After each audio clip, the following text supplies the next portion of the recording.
Finished training for the day? Time to fight post-workout fatigue with Core Power Protein Shakes. They're packed with 26 grams of high-quality protein to build muscle and electrolytes to help hydrate. The nutrition you need to help your body replenish, rebuild, and repair post-workout so you can power on to the next one. Champion your recovery with Core Power. Visit corepower.com to learn more. This episode is brought to you by Progressive Insurance. Fiscally responsible, financial geniuses, monetary magicians. These are things people say about drivers who switch their car insurance to Progressive and save hundreds. Visit progressive.com to see if you could save. Progressive Casualty Insurance Company and Affiliates. Potential savings will vary, not available in all states or situations. You open the fridge, there's nothing there. So what's it gonna be? Greasy pizza? Sad drive-through burgers? Dish by Blue Apron is for nights like that. These are the pre-made meals of your dreams. At least 20 grams of protein, no artificial flavors or colors, no chopping, no cleanup, no guilt. Keep the flavor. Ditch the subscription. Get 20% off your first 2 orders with code APRON20. Terms and conditions apply. Visit blueapron.com/terms for more.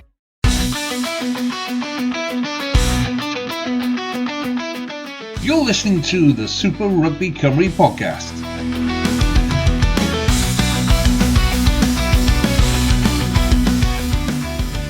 Hello and welcome to the SRC Super Rugby pod. It's just the two of us tonight. Welcome back, John. How you feeling, mate? We can make it if we try, mate. I'm good. It's lack of fixtures, lack of people all around you.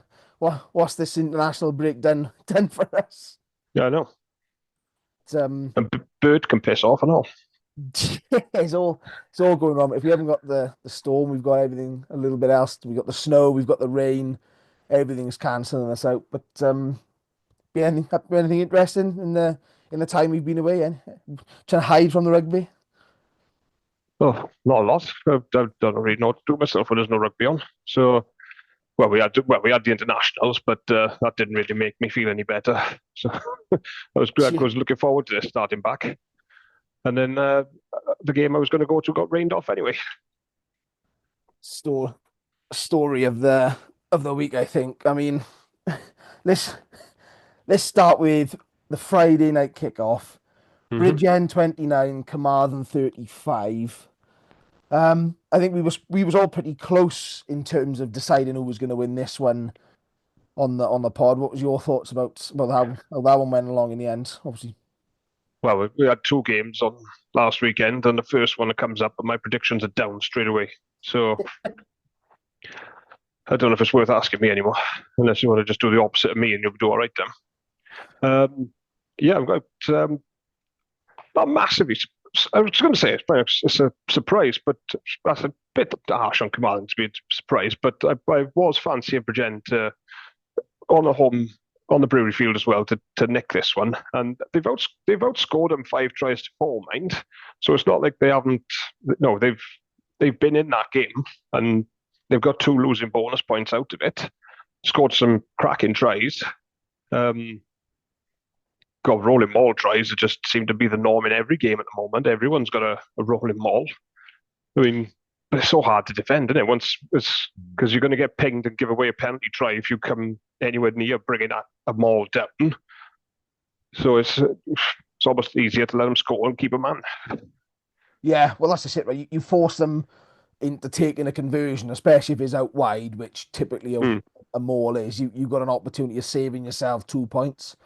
Yeah, probably keep a man on the field. But I think I was looking at this one. I'm the same as you. I went Bridgend, so my predictions and my 100%. I was confident on the week before, and as the week grew on and the team sheets came out, it was less and less confident. Disappeared early in the round in the end. But I think Ben Burnell missed 4 kicks at goal in the end. Ed Owley actually took the kicking tee in the end towards the end of the game, but that you imagine that's going to hurt, right? It does, Bridgend have had a solid start. They said they've beaten the boys, around a couple of wins, 3 wins in a row when they did the double over Swansea. Had a couple of tough fixtures since then with this one, but you got to win your home games, right? And if a kicker as a quality of Ben Bernal's not slotting them over, you know it's not going to be a night. Hmm. Unfortunately, you can't be missing those opportunities. But conceding 35 points, I mean, you'd be disappointed to score 29 and not win a game. I know that. Yeah. And yeah, as you say, it's that little bit of a blend. I mean, Ben Williams has had yet another good game there for Quins, and Charlie Titcombe again. Yeah. Well, and he had his kicking boots on. Yeah, exactly. He's oozing professional quality. I think he's with the Scarlets this week, so Quins are going to miss him. Is it 20 points? I think he ended up with from that game. You know, it's not bad. It's one of those players. He influenced it so well, and like I said, in the end, it was probably a decent game of rugby when you look at what the weather was starting to roll in and what we've had to put up with. It wasn't an ideal scenario for rugby, but there was plenty of it. And yeah, like I said, it's made it. But 9 tries out of a game with that weather going on, it's not bad. Yeah. Got your money's worth out of it if he was there. Yeah. I know, but what it did mean was Quins now, and from 3rd all the way down to 8th, there's 5 points difference. Oof. I mean, yes, there's, some of those teams have played 6, some of those have played 7, some of those have played 8, right? But 5 points difference is a really good competitive league. Yeah. Well, it's 1 week's results, and it's all changing. You know. Yeah. Well, I mean, Bridge took 2 points from that. Quins took the full. Well, I say the full 5. Obviously, you can get 6 now, but basically overtook Bridgend in doing so, and that's the sort of results that ultimately go your way. You need to win these close ties and then build from there. And I think that's going to make them difficult to beat. Ultimately, with not many teams playing last week and having 3 weeks off, there's got to be momentum, right? Oh yeah, that's one thing I'd be thinking now. I'm glad I've got if I was one of those boys, I'd be thinking, I'm glad I've got a game under my belt now before everyone else comes back. Because momentum's so important in this league. Yeah. So I don't know. Bridgend, I'm still bugging me. They're a bit like Bridgend and Swansea. Like every time I keep thinking they're gonna kick on again. Yeah. But again, it's come down to a few missed kicks, and they're in the game. So it's like they're not rolling over. They're in these games. No, I think it's one that got away, and I think what Bridgend don't want to fall into is a very positive start that saw them top 4 turns into a bit of a muddled season again, where they start losing games that they perhaps should be taking, and losing then against tough sides you wouldn't expect them to perhaps beat. But I just hope that what we didn't see was the fixture list sort of not go easy on them, but with a couple of Swansea fixtures, maybe it did quite sort of bias the sort of the run of form. But yeah, Swansea's poor form continued. That was the only Saturday game that we saw. RGC at home, 34-20 win over Swansea, and RGC, John, are looking good at home, right? They are. So I think it was only Cardiff first game of the season that they've lost at home, isn't it? And no shame in losing to Cardiff. So they've really impressed me this year. RGC, well, and Carmarthen actually. Probably the 2 sides have impressed me the most. Again, Swansea have gone into a lead that they've then surrendered. They just don't seem to have the stay-in power, do they? But well, mind you, Boot has played a big part in this game as well. With McBride, he's like 24 points, I think he's had from this game, because there's 3 tries each, and yet they've won by 14 points. So it just shows when you've got a proper goal kicker in your back line and in your back pocket, and keep that scoreboard ticking over. That's what can make a massive difference. No, I think you can see. I mean, McBride's right up there, right in. Well, he will be top now if my maths are right, because obviously Kieran Meek and Evan Lloyd didn't play last week at all. So when you've got someone like that in your team, right, you can rely on them. You're not risking it, right? You're taking 3 points, and in difficult conditions. I mean, the weather wasn't too bad up north. But you've got a very windy day and a bit of a slick ball, especially on the artificial turf. You don't want to be taking chances, trying to kick to the corner, pushing it, right? And if you've got someone like McBride who can, give you your 3 points, 3 points, 3 points, keep that scoreboard ticking. At the moment, we're seeing Swansea slip away in the last 20 minutes, even against the best sides. They're having a good hour, slip away. Yeah. And like I said, ultimately, 14 points again. They're very close. I mean, they basically one more kick goes over in that game, and RGC all of a sudden claim the bonus point for keeping it Yeah, because outside of 15 points. I mean, that's the sort of level we're talking, right? 20 points conceded, probably not overly thrilled by that, given it's the home game, but given 3 weeks off, as you say, you're coming back, let's get our win, and then you turn it round and look at the fixtures. I mean, RGC again starting to move at the table. Again, we've all predicted them to finish bottom, I think. They're currently, was that seventh? Yeah, seventh. And again, only five. and again, yeah, a couple of points off. Yeah, 5 points off Newport in third, albeit having played 2 more games. So yeah, it's a bit of a weird round, really. It's difficult to sort of see what momentum we have, who the form sides are going to be. But I think we can see now that middle of the table, as we probably predicted right at the start when we did the prediction table that decided who was going where. That Yeah. sort of fifth, right down to what we predicted was probably going to be ninth, is really, really close at the moment. I mean, if Aberafon can start pulling a bit of a gap in as well, another win for them, or probably another 2 wins for them to close that gap. All of a Yeah. sudden, we've got another team in the mix, and that's not allowing for that top two coming back into the chasing pack. So, Which I do think is going to come, which obviously I'm going to say, but I do think Aberafon are going to stick their nose into that middle group at some point in the season. But they'd have to start doing it quick to get through these games now. yeah. Well, let's stick with Aberafon, mate. Home time. So Home tie. I was just going to say about Swansea as well. Sorry, quickly. Go on, That they scored some great tries though. The tries they did score from the highlights I saw were really good. They're hitting the line with some pace. They run in some nice lines. That Jan Cornelius scored a lovely try. Templates at the end. So they've got firepower in that back line. They can do some damage, but they're not like you say, they're in a game for an hour and then they're just falling away. They've got to find, I don't know if that's fitness or if it's mental, but they've got to find something to, when they get to that last 20, just kick on because there's something there.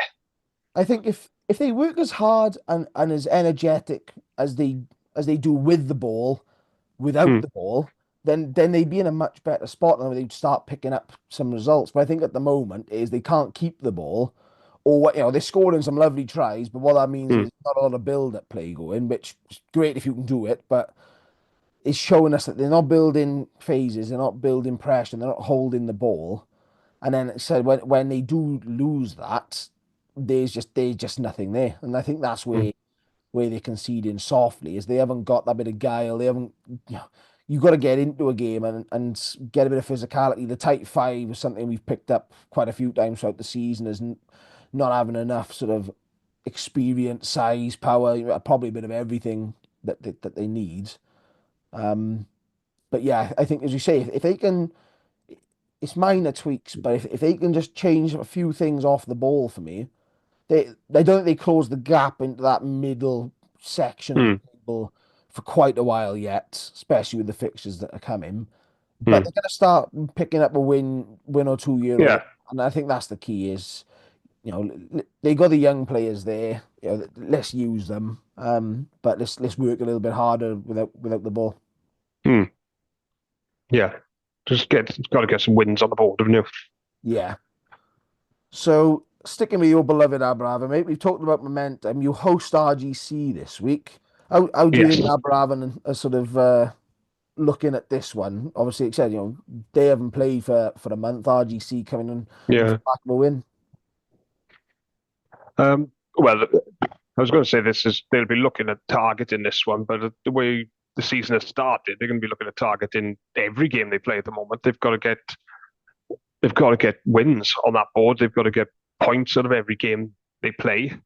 I still, everyone's going to think, oh, your ego's again back in his blind faith. And I was like, but we do have a good record against RGC at home. I think it's out of the 6 times we played them at our ground, we've won 4, and the last 3 at home we've won. We do play well against RGC. I know teams are different this year, but this is what they've got to target. They've got to throw everything at this one now, because they've got to get some more wins on the board, because they can stick their nose into that middle pack, and you don't want to be doing what was it, from sixth down, those bottom playoffs, or was it?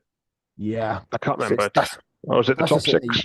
You don't want to get caught up into that bottom playoffs, playing more games than you may need to, or end up losing an opportunity. You want to try and basically push for our home tie in the knockouts as well, right? And it's because every extra game you've got to play is an extra chance to lose players. And I'll be honest, Aberavon seem that sort of club at the moment that if you play an extra game, you probably would lose a couple of players. I mean, last season you lost no end of players to injury. It's just good to see. I think Joe Gage, having him back, I know he was named obviously in the team for last week again. I think he's making a massive difference now. He's back. He had a really good outing against Slander when he first came back, and he brings a lot to that team. You know, he's got such experience, and he's captain as well, so he gives them direction. Like, it's like, all right, follow me, and everyone does. I don't know if they've lost players from the boys who were involved in that Ospreys development game. I think they might have, actually. So we're interested to see the team that gets put out for Saturday, but it's going to be another tight one, though. It is going to be tight, because RGC have been very good this year. Impressed me. Away form is still poor for them, and I think they've got 4 away games on the bounce now. RGC, I don't think they've got a home game for the rest of the year. Yeah, no, it's fallen badly because of the home start they had. I think it sort of gives them a good start, but gives them a bit of a rubbish run at the moment.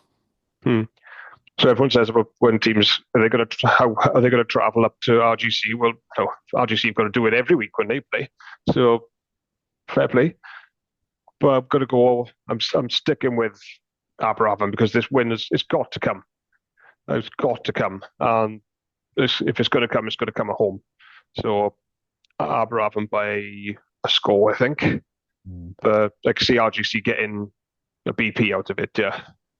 Yeah. I think as well that the conditions. I'm going Aberavon in this one as well. As you say, probably that sort of 7 to 10 mark. I'm thinking of. I think the conditions, RGC not travelling particularly well this season away from home, and the way that the Aberavon pack is set up, I think we're going to start to see Aberavon get some wins now and start. They've got the back line with a bit of experience now in midfield, with Joe joining Frankie. And yeah, I think there's going to be a little bit too much up front at the moment, especially with the weather we've had. So that's a bit of faith for your boys, John. Hey, that's what we like to hear.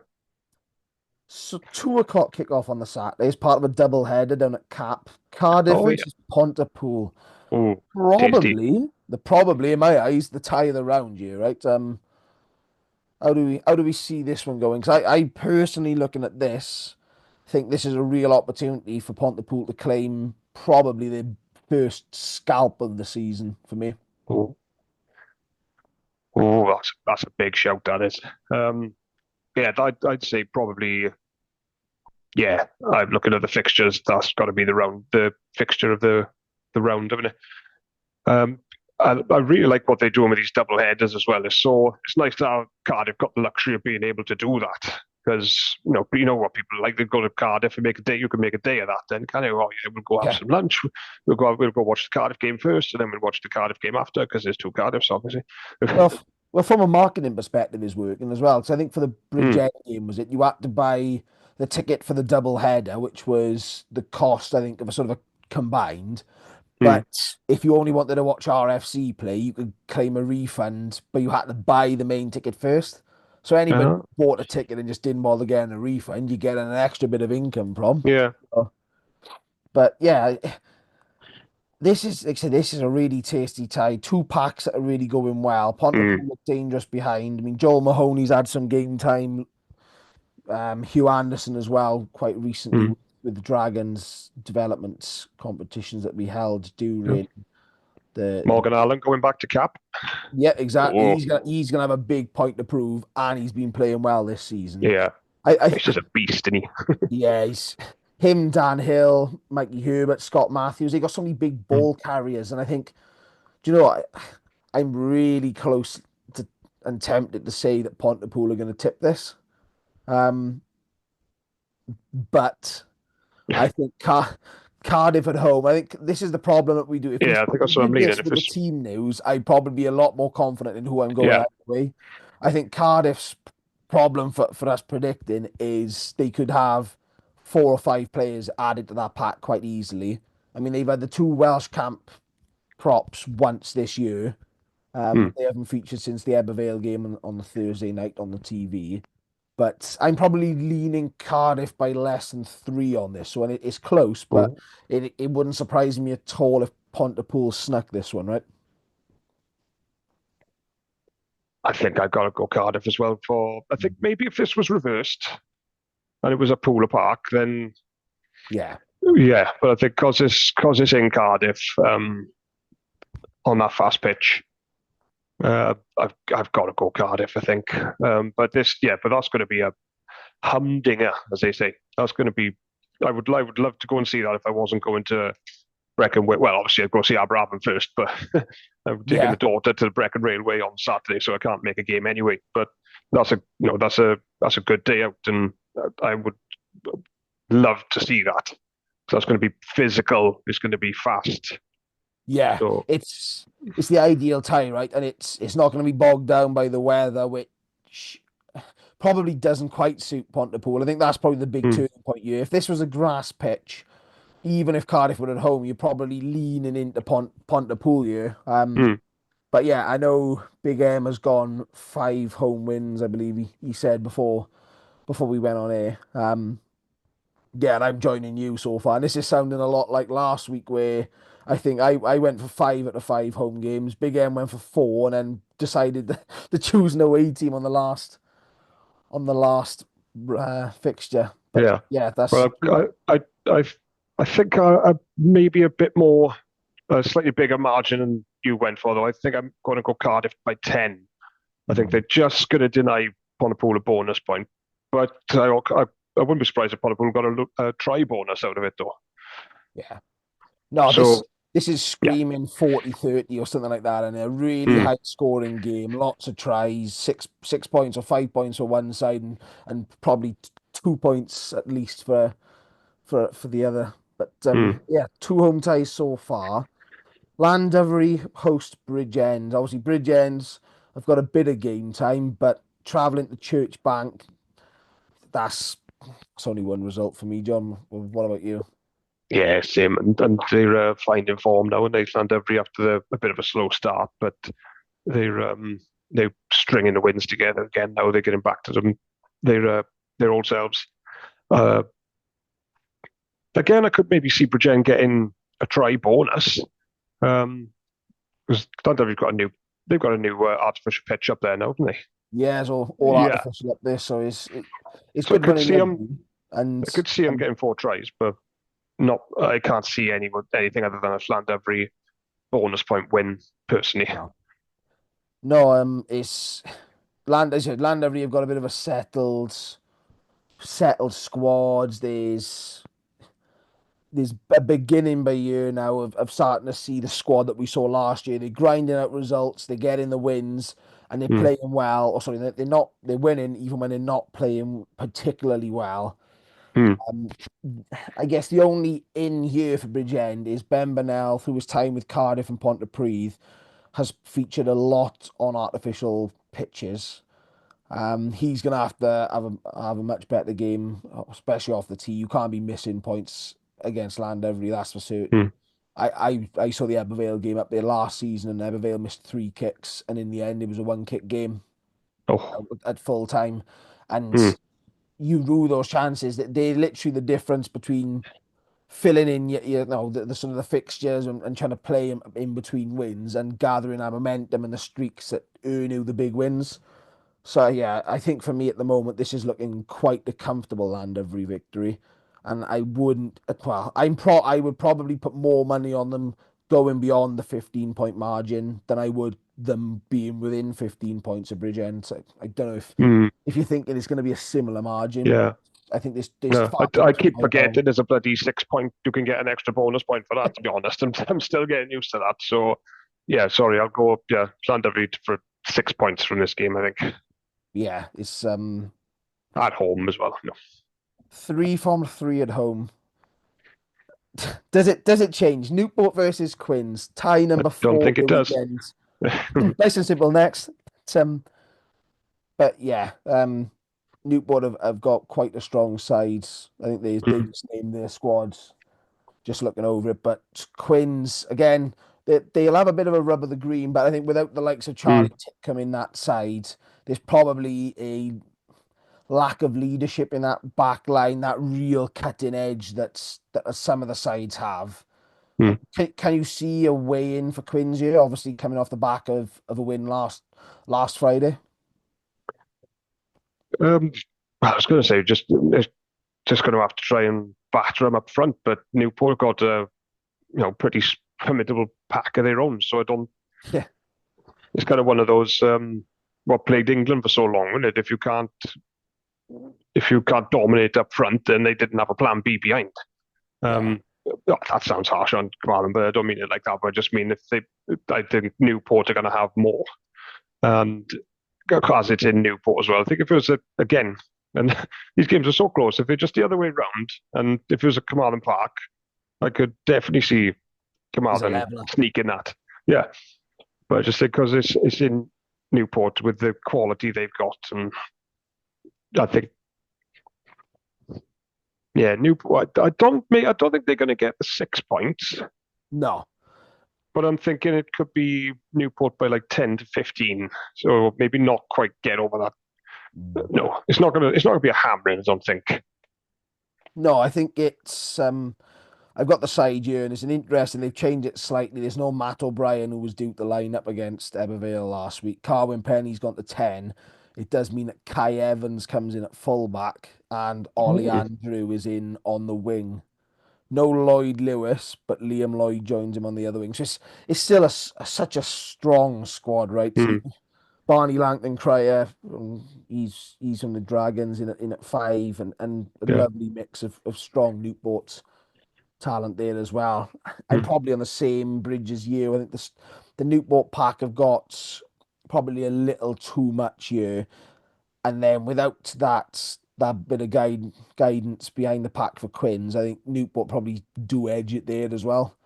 They've got bags of experience now in that back line, which is perfect. It's always windy down Spitley Park on a good day, so I can imagine it's going to be maybe not poor conditions, but it'll certainly be a windy afternoon down there. And yeah, it wouldn't surprise me to see Newport rack up 5 points in this one. And it's interesting to see that Newport have gone earlier again with some team news. And I think they're not afraid to put it out. No. It's like, well, this is what we are doing. What are you going to do about it? Yeah. Well, that's just it. It's confidence. I mean, they've had one good game, full 80-minute game at the moment. It came right before the break. And I'd be honest, I don't know. I think they were really feeling up for that Ebervale game. You could see the squad that they named. So they'll be chomping at the bit to get back out there and sort of continue the momentum, right? So the cut-off went at the wrong time for Newport. But they'll start to want to close that gap at the top again now. They're 9 points off Cardiff, 7 points off Ebervale, with a game in hand over both. They'll want to try and make sure that keeps going. Oh, definitely. Which does lead us on to the final game of the weekend, and one that I'll be going to. It's at St. Helens, and it's bottom of the table, Swansea hosting second in the table, Ebbw Vale. So no Shields on the line this week, John. But is this the day that Swansea get off the mark with a win this season? No. Thank you very much, all. Yeah, without sounding too harsh, I just don't see it at all. Ebbw Vale they're probably a form team in the league at the moment. Looking at the table, they've won their last 5. It only goes up to 5, so I don't know if they've won their last 6 and Swansea have lost 8 out of 8, and I can't see it being anything other than a full 6 points for Ebbw Vale in this one. Again, Swansea are probably going to probably take the lead and be in it for an hour, probably score some lovely tries, but Ebbw Vale they're going to have too much. They're one of the best sides in the league, and I just can't see how Swansea are going to stop them. I'd love to be proved wrong. I would love to see Swansea get the first win of the season and turn them over, but I just personally can't see where it's going to come from. No, I think it's what you said. Is you always look at sides and where are the strengths, where are the weaknesses, and how do they sort of battle up? And Ebbw Vale's biggest strength at the moment is the maul. I think it's 3 6-pointers in a row, and I think it is the 5 in a row going back to week 2 against Cardiff as the last time they lost. As you say, at home they'll defend the Shield, and we've highlighted already on this pod that Swansea's problems are firmly in that tight 5 and without the ball. Ebbw Vale definitely like holding onto the ball. They'll use the kick into the corner. They'll play a territorial game. So Swansea, if Swansea can keep the ball on the field, Swansea will have a lot of ball to attack with. But I think they've got to be smart in how they do it. I think attacking from deep works, but you've got to be smart in how you play your tactical game. There's still a couple of crucial players out for Ebbw Vale, and I think it was interesting last week. They didn't actually name a squad. The news came out on the Saturday morning, was it, that the game had been called off, and Ebbw Vale hadn't named the squad up until that point. With obviously Newport was already fully out, so I don't know if that was playing on the side of caution around the pitch, and they just weren't thinking it was going to go ahead, or if they had a few players that were 50-50. But yeah, I think it's always difficult to know if you're going to get a 6-pointer, because that always feels like that stretch too far to always predict, especially in this sort of league. But I can definitely see this one being that sort of game, and I think Ebbw Vale will definitely want to target it. And I'm interested to see how Swansea combat that. They've had 3 or 4 good performances in a row. They performed well against Pontypool. Yeah, they did. Were leading just before the hour mark, I think it was. Yeah. And then threw it away. Llandovery, they was in it. I know they conceded heavily in the end, but again, in it at the hour mark. So I'm interested to see now how this Swansea side can bounce back after a frustrating fixture, I think, against RGC. One that they might have had a bit of a hope of going up and sort of trying to take something from. Seeing if they can actually turn this one around and get something from it. But we've already mentioned it a couple of times tonight in terms of the big points hauls we've had since the break, and McBride. And I'm interested to see if Evan Lloyd here starts kicking to the corner again, or does he do like we said RGC did against Swansea and just take the points? So you've got to go for the win, right? You go for the win before for the bonus point, no matter how confident you are. But is there a risk here that Ebbw Vale give a bit too much respect to Swansea and sort of try and kick to the corner, and maybe Swansea can slow down the sort of the Ebbw Vale attack and maybe stay in this one a little bit longer? I don't think so. I think Ebbw Vale got to go down there knowing exactly what they've got to do. They know they'll be in it for 50-60 minutes, but then they'll know if there's a good chance they'll fall away in the last 20, and they might be able to score 2 or 3 tries towards the end. So I think if you do just want to keep that scoreboard ticking over, there's a good chance last quarter then the tries are gonna come. But it's gonna be hard to stop everyone scoring those tries early anyway, I think. Just because that's how good they are as well. So Yeah. it's all good knowing what Everville might do, but it's whether if Swansea can stop them, I don't know. So that again, another strong pack with Everville with some big old boys, like, and they've got big boys to bring on as well. And I can't see it. I can't see anything other than Everville winning this fairly comfortably. Yeah. So I think, John, that's an away prediction for the first time. I think it is, isn't it? It is. So we've got both of us have gone Cardiff, Aberavon, Llandovery, Newport, and then both of us have gone for an away win with Ebervale. It's again, as Big M would like to put it, it's a bit of a boring pod of predictions. It's Yeah. everyone's united. We need a bit of, we need Joe coming in and faithfully defending his RGC, and Big M, who's actually, I think, put a few spanners in the work with his predictions this week. And Yeah. easy. But what's interesting is well, who's going to get the away win when we're inevitably wrong? Yeah, it's ultimately now. It's So where's the last big up? week, There's going to be a big upset somewhere then, because we're not spot on at all every week. So there we are. We've jinxed someone. Lovely. Yeah, it's I said not a huge amount of action to review this week, but if you like what we do, like, subscribe, share away, tell us we're crap, anything, whatever. We like the engagement. Tell John that he got to stop supporting Aberavon because they're not winning when he's predicting them. Oh, that'll never happen. Give us a follow on Went through a lot worse in the 90s. Give us a follow on Facebook, on Twitter, subscribe to our YouTube channel, download us on Spotify, Apple, wherever you want to listen to us. Yep. Until Tell all your next friends. week, it's goodbye from me. Yep. Bye. Cheers all. Cheers all.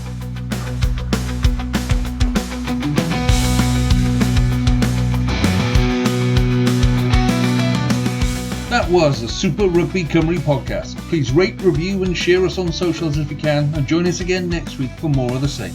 And until then, enjoy your rugby.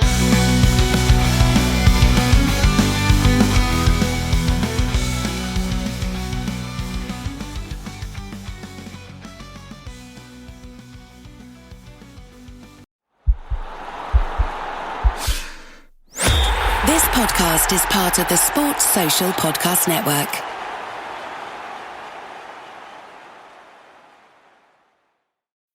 Oh, the car from Carvana's here. Well, will you look at that? It's exactly what I ordered. Like, precisely. It would be crazy if there were any catches. But there aren't, right?